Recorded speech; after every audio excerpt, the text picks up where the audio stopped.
También hay preocupación por la pena que podría recibir este señor que ultrajó a esta joven censista cuando estaba realizando su trabajo el domingo.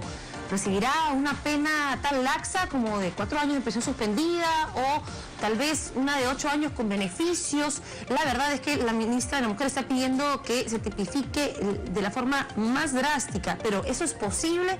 De acuerdo a nuestro Código Penal, vamos a conversar con el abogado penalista Hugo Mendoza. Él va a tratar de darnos algunos alcances sobre las tipificaciones de este delito. ¿Cómo está? Muy buenas tardes, gracias por la invitación. Y bueno, en primer lugar quisiera manifestar también mi preocupación por este tipo de evento que se ha suscitado el día de ayer, en un evento cívico para toda la nación, y es muy lamentable que se haya podido dar este evento que todos rechazamos.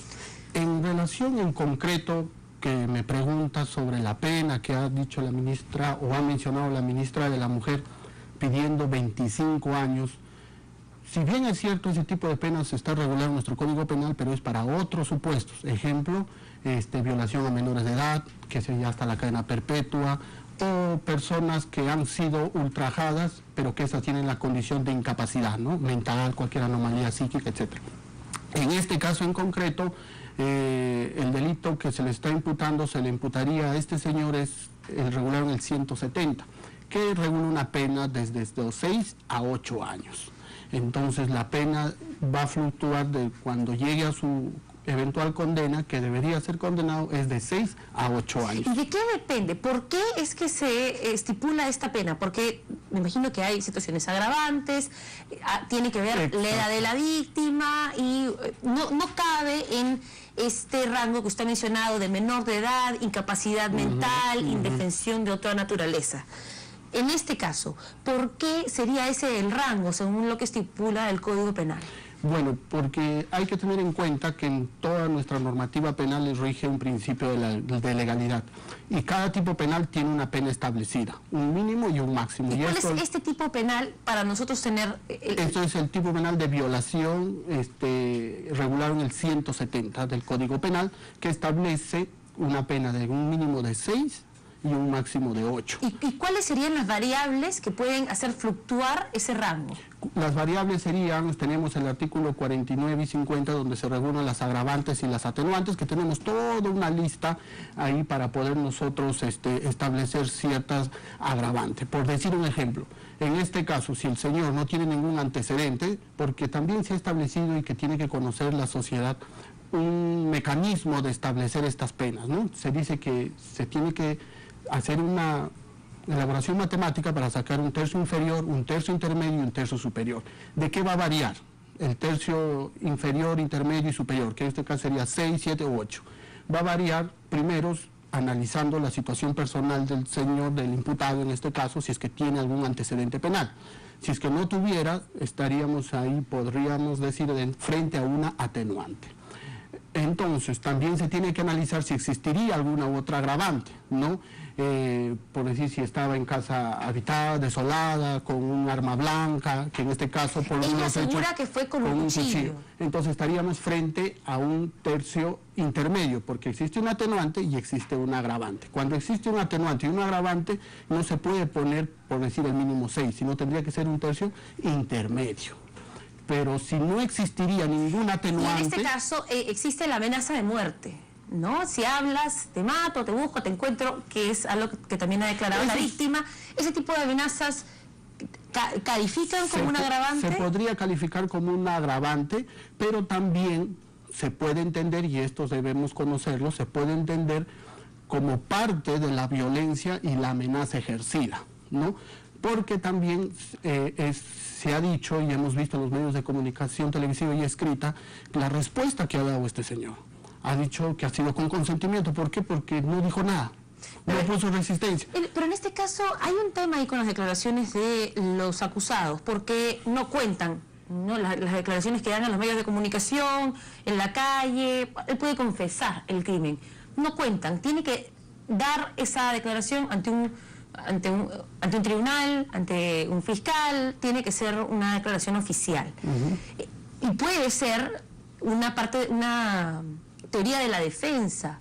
Ahora, eso ¿sostendría algún análisis? ¿Podría ser tomado en serio por una corte en nuestro país?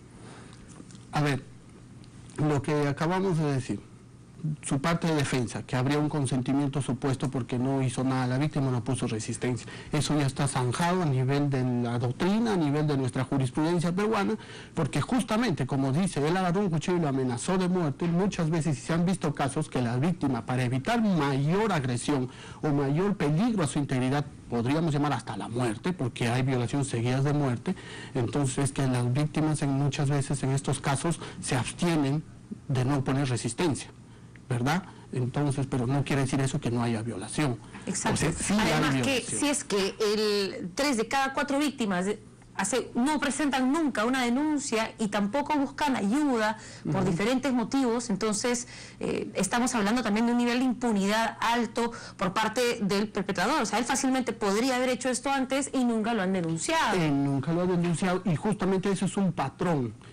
Ya hablando de un tema... ¿Cómo se puede establecer? Por ejemplo, se puede realizar pericias psicológicas que determinen que tiene cierto comportamiento violento. Totalmente de acuerdo.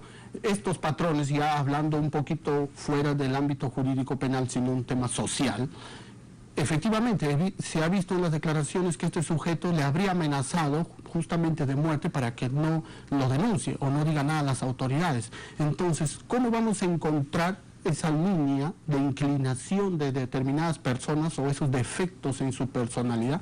Es justamente como acaba de mencionar, con una pericia psicológica, donde el psicólogo especialista en estos temas concluirá, como en muchos casos, ¿no?, que tiene inclinaciones al lado sexual o no tiene ningún respeto por la intimidad sexual de las personas. Y si es que efectivamente un perito llega a determinar que hay partes del comportamiento que sustentan la teoría de que es una persona violenta, que tiene una patología y cierta tendencia en este sentido, ¿se puede considerar eso como un agravante o no? También se puede considerar eso como un agravante, pero no hay que entender, no para agravar la pena que ya está regulada en el artículo 170. No más de 8 años. No más de 8 años, sino quizás para ponerle hasta los 8 años, que es el máximo que regula el tipo penal.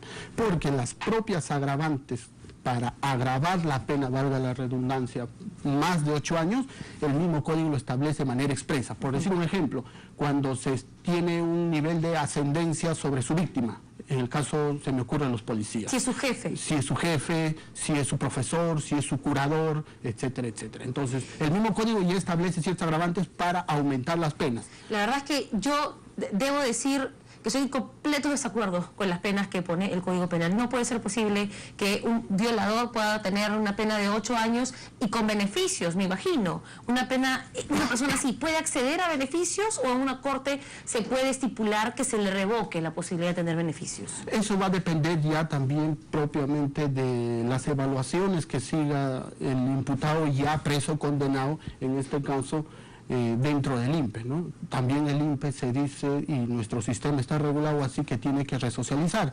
Y hay casos... Si recibe beneficios, ¿cómo funcionarían esos beneficios? ¿Cómo funcionarían? Primero ahí lo tienen que evaluar.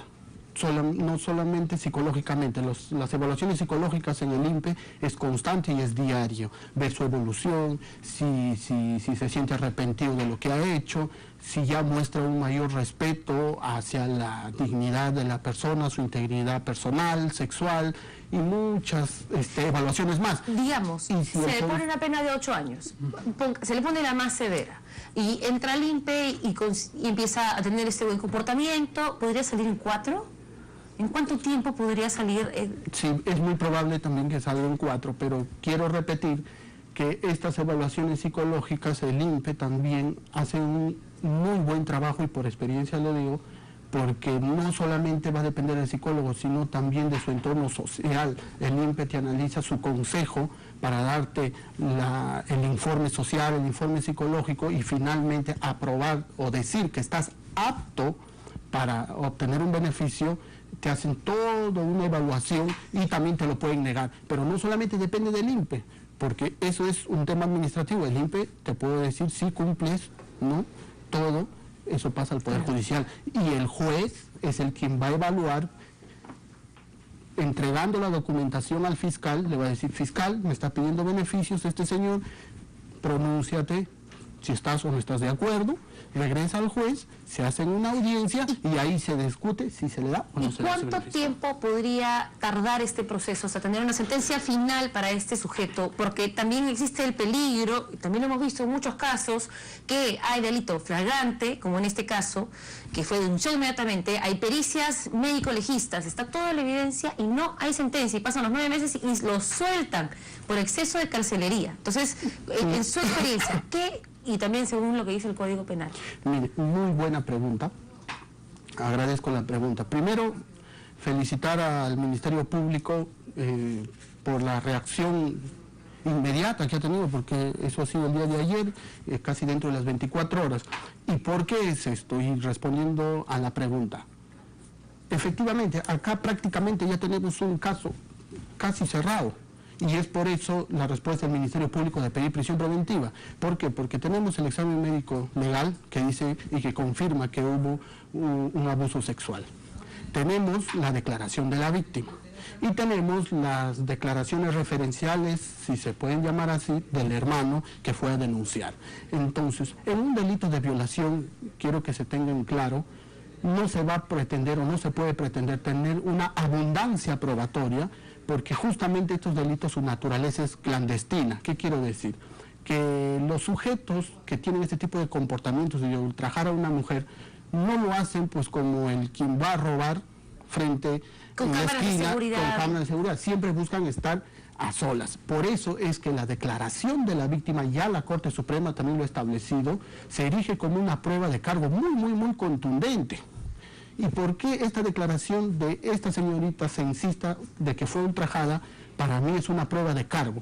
Porque pasa todos los filtros que establece la Corte Suprema. Un ejemplo, dice incredibilidad subjetiva. ¿Qué quiere decir esto? Que en la declaración de la víctima no haya ninguna animadversión contra el imputado. Es decir, un ejemplo. No lo conoce. Exacto. Por ejemplo, si es que es un ex enamorado, si no lo conoce. Aquí es totalmente espontánea, no lo conoce, así que esto es una declaración muy espontánea, verosímil y por tanto prueba, debería ser considerada como prueba de cargo y espero que el juez que analice ahorita la audiencia de prisión preventiva la considere como tal. Tenemos la declaración que muchas veces se han condenado con la única declaración de la víctima. También debemos conocer que hay muchos casos, como bien lo ha sostenido en un inicio, que no se han denunciado en un inicio. Por decir, niñas que han venido siendo ultrajadas por su padrastro sistemáticamente durante años y por el temor económico, porque la mamá incluso siendo partícipe que no lo denuncia porque si no, ¿quién nos va a dar la canasta familiar? Pasaban años tras años y después de 15 o 10 años, porque son delitos con penas largas de 25 cadena perpetua que no prescriben, recién se animan a denunciar. En ese momento no hay un certificado médico legal que corrobore la violencia o el ultraje sexual.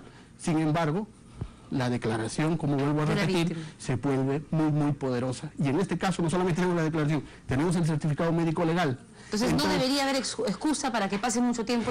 No debería haber mucha excusa.